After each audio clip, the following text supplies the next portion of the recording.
Je m'appelle David Herzog-Dessite, je suis réalisateur, producteur. J'ai réalisé un documentaire sur Michel Legrand qui s'appelle « Il était une fois Michel Legrand » qui a été sélectionné à Cannes Classique en 2024 au Festival de Cannes.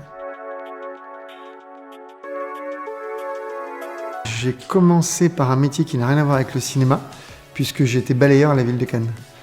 Voilà comment j'ai commencé. Et en fait, l'amour du cinéma a été plus fort que tout.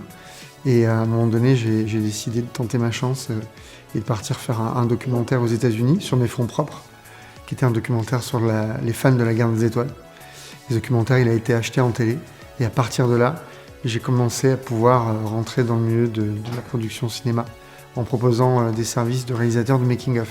Et puis de fil en aiguille, je suis arrivé vers le documentaire Société, avec un premier documentaire sur une victime de l'affaire Doutreau, qui était l'huissier de justice, Alain Maréco.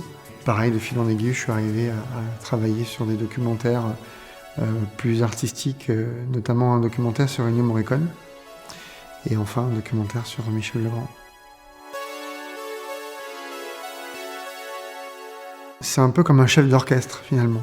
C'est quelqu'un qui doit être capable d'arriver à diriger ses musiciens, donc en fait ses corps de métier, puisque vous savez que comme dans toute industrie, il y a des corps de métier.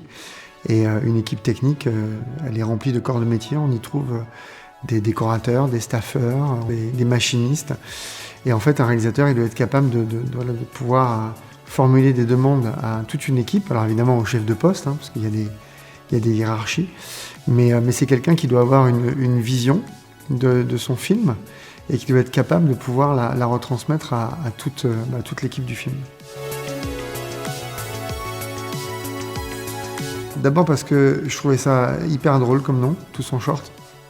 Et puis parce que j'ai été invité très gentiment par Lucie, et puis par une partie du BTS audiovisuel. Et j'ai trouvé ça vraiment sympa, je me suis dit pourquoi pas aller voir des courts-métrages et non pas les juger parce que c'est pas un jugement, mais en tout cas regarder lesquels se démarquent plus des autres et puis les aider à exister.